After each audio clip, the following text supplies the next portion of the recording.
Hello guys, welcome back to my YouTube channel SKM study a way of success. मैं हूं आपका educator Shivam Mishra. आपका स्वागत करते हैं आपके अपने इस यूट्यूब चैनल एसकेएम स्टडी पे। और आपके लिए यहाँ पे मैं काफी इंपॉर्टेंट वीडियो लेके आया हूँ। क्या लेके आया हूँ? कक्षा 12वीं हिंदी का सबसे महत्वपूर्ण टॉपिक। जी हाँ, अरे भाई साहब, महत्वपूर्ण टॉपिक है क्या? ये है बहादुर के कहानी का सारांश। जी हाँ, बहादुर के कहानी का सारांश, जो कि काफी इंपॉर्टेंट वाला टॉपिक है। ये टॉपिक जो है वो आपके बोर्ड परीक्षा में हर साल पूछा जाता है, इसलिए आप इसे जरूर से जरूर तैयार कर लीजिए। और ये आपको अच्छा अंक गेन कराएगा, क्योंकि ये प्यारे बच्चों 100% श्योर रहता है कि हर साल आपके जब बोर्ड परीक्षा में पूछा ही जाता है तो आपको इसे बिल्कुल पढ़ के जाना है, क्योंकि आपको ये गेन करवाएगा नंबर, ठीक है ना। और ये जो सबसे महत्वपूर्ण टॉपिक है क्या, एक्चुअली में ये है प्यारे बच्चों बहादुर के कहानी का सारांश। जी हाँ, बहादुर के कहानी का सारांश, जो कि आप देख सकते हैं 2011 बोर्ड परीक्षा, 2012 बोर्ड परीक्षा, 2013 बोर्ड परीक्षा, 2014 बोर्ड परीक्षा, 2015, 2016, 2017, 18, 19, 20 में आया हुआ क्या ये प्यारे बच्चों आपका बहुत इंपॉर्टेंट वाला क्या है, आपका कहानी का सारांश है, ठीक है ना। अब इसको हम थोड़ा कलर फिल कर देते हैं ताकि आपको अच्छे से दिखाई दे और समझ में आए। तो ये प्यारे बच्चों जो है ना, इसको आप तैयार कर लीजिए, क्योंकि ये आपको अच्छा नंबर गेन करवाएगा आपके बोर्ड परीक्षा में। इसलिए आप इसको अच्छे से क्या करेंगे, आप लोग तैयार कर लेंगे। क्लियर है ना। अब जो ना समझ आए ना, वो मुझसे आप पूछ लीजिएगा कि सर ये नहीं समझ आ रहा है, आप बता दीजिए, तो मैं आपको क्या करूंगा, उसको बता दूंगा अच्छे से। अब सही, एक एक एक कलर और, ये नहीं होगा, चलिए छोड़ो। तो ये प्यारे बच्चों सबसे महत्वपूर्ण है, क्या है, बहादुर के कहानी का सारांश, इसलिए आप इसको तैयार कर लीजिए। और हाँ, सबसे पहले आप लोग क्या करना है, वीडियो को लाइक कर देना। लाइक टारगेट क्या है, मात्र और मात्र 1000 वीडियो लाइक टारगेट है, तो लाइक का बटन दब जाना चाहिए और शेयर कर दीजिए। अब कहेंगे सर आप लाइक करवा के क्या ले लेंगे, तो प्यारे बच्चों मैं इसको लूंगा नहीं, बल्कि मैं दूंगा। क्या दूंगा? इसका पीडीएफ मैं दूंगा। पीडीएफ कहाँ पे मिलेगा? जाके टेलीग्राम चैनल एसकेएम स्टडी को ज्वाइन करिए यार, एसकेएम स्टडी को ज्वाइन करिए। एसकेएम स्टडी टेलीग्राम का जो लिंक है वो डिस्क्रिप्शन बॉक्स के अंदर दिया है, जाके अभी तुरंत फटाक से आप टेलीग्राम चैनल एसकेएम स्टडी को ज्वाइन कर लीजिए, क्योंकि फ्री पीडीएफ नोट्स सारे के सारे आपको टेलीग्राम चैनल एसकेएम स्टडी पर उपलब्ध कराए जाते हैं। तो जाइए एसकेएम स्टडी को ज्वाइन कीजिए आज ही और तुरंत, ठीक है ना। चलिए यहाँ पे प्यारे बच्चों हम लोग पढ़ेंगे बहादुर के कहानी का सारांश। किसका पढ़ेंगे? बहादुर के कहानी का सारांश, जो कि काफी इंपॉर्टेंट आपका कहानी है, इसलिए आप इसको जरूर पढ़िए। चलिए देखते हैं बहादुर की कहानी। अमरकांत जो द्वारा लिखित एक मध्यम वर्गीय परिवार में नौकर के साथ परिवारजनों द्वारा किए गए अत्यंत कट व्यवहार की कहानी है।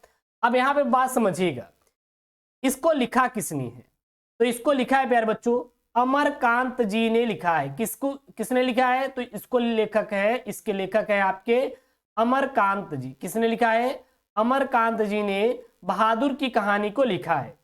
किसके बारे में वर्णन है? तो यह एक मध्यम वर्गीय परिवार में नौकर के साथ परिवारजनों द्वारा किए गए अत्यंत कटु व्यवहार की कहानी है। यानी कि एक परिवार है और वो परिवार एक नौकर को रखता है, और वो परिवार नौकर के साथ बहुत ही गलत व्यवहार करता है।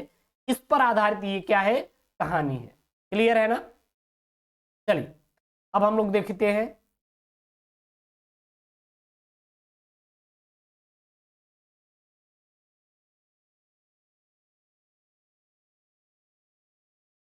जिसमें लेखक ने स्वयं को कहानी का पात्र बनाते हुए कहानी की आत्मकथा का रूप में रचना की है।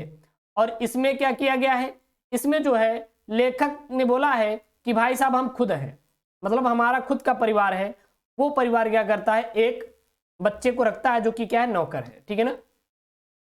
कलर थोड़ा आपको सही कर लें यहाँ पे। चलिए, अपने से संपन्न रिश्तेदारों के घर नौकर द्वारा जुटाई गई सुविधा और शान को देखकर लेखक की पत्नी निर्मला स्वयं भी नौकर रखना चाहती है। यानी कि जो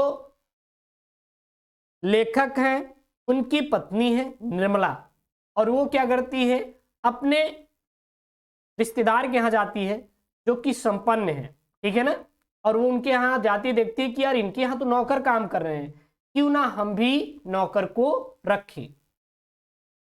बहादुर नेपाल का 12 से 13 साल का छोटा लड़का है, और जो बहादुर है क्या है, यह नेपाल का है लड़का, और जो कि 12 से 13 साल का एक बहुत ही छोटा सा लड़का है जो कि नाबालिग है, और वह अपने माँ के गलत व्यवहार से तंग आकर घर छोड़कर शहर चला आता है और निर्मला के परिवार में नौकर के रूप में रख लिया जाता है। और यहाँ पे जो निर्मला जी हैं उनके यहाँ क्या होता है कि परिवार में नौकर के रूप में उसे रख लिया जाता है। निर्मला और उसका परिवार बहादुर के प्रति पहले अच्छा व्यवहार करते हैं, परंतु बाद में धीरे धीरे कठोरता बरतने लगते हैं। सबसे पहले बहादुर के साथ वो क्या किए, उनके साथ अच्छा व्यवहार किए, और फिर बाद में क्या करते हैं, उनके साथ बहुत ही कठोरता बरतने लगते हैं और उससे घर का सारा काम करवाते हैं। इसके साथ ही उसे गाली गलौज और उसे मारपीट करते थे और झूठ चोरी का इल्जाम लगाकर उसे अपमानित भी किया जाता है। मतलब सबसे पहले क्या किया जाता है कि भाई साहब उसको रख लिया जाता है, ठीक है ना, जो कि नेपाल का है। अब वो क्यों नेपाल से आया, तो नेपाल से इसलिए आया क्योंकि जो उसकी माँ थी वो उसके साथ क्या करती थी, बहुत ही गलत व्यवहार किया करती थी, इसलिए वो नेपाल से घर छोड़कर वो चला आया। और फिर वो मिलता है निर्मला के परिवार को, यानी कि लेखक की पत्नी है निर्मला, और निर्मला वैसे भी नौकर रखना चाहती है और उसको नौकरी की क्या थी, तलाश थी। लेकिन जो लड़का है ना वो कितने साल का है, वो 12 से 13 साल का एक छोटा सा क्या है, लड़का है, क्या है, लड़का है, ठीक है ना, जो कि नाबालिग है। और फिर निर्मला के परिवार उसे नौकरी पर रख लेते हैं।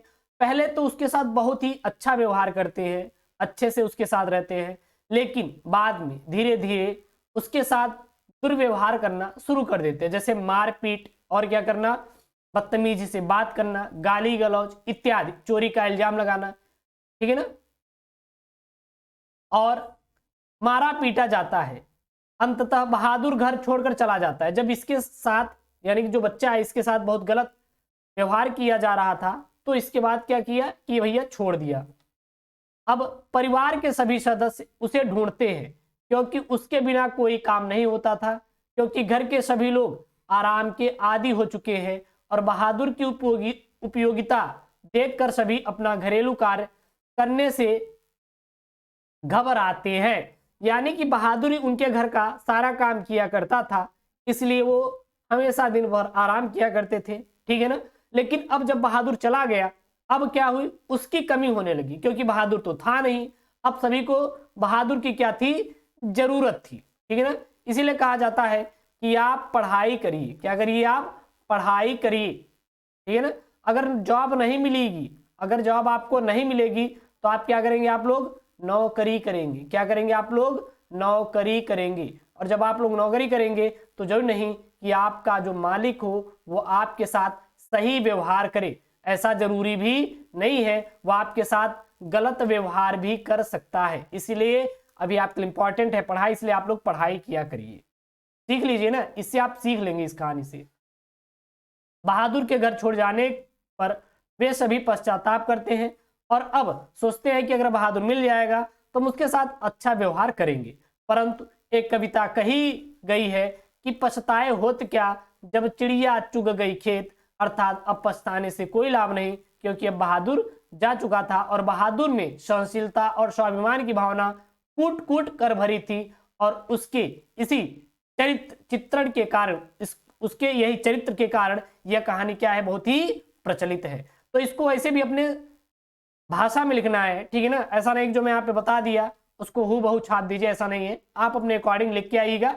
यहाँ चीजों को समझ लीजिए, इसका पीडीएफ मैं टेलीग्राम पे भेज दूंगा, जाके आप लोग डाउनलोड कर लीजिएगा। बाकी इसको आप लोग को अपने तरीके लिखना है। अगर कोई डाउट है, जो चीजें ना समझ आई है, तो आप लोग कमेंट के द्वारा पूछ सकते हैं। और हाँ यार, वीडियो को लाइक करिए, चैनल को सब्सक्राइब करिए। ओके दोस्तों, थैंक यू, जय हिंद, टेक केयर, बाय बाय।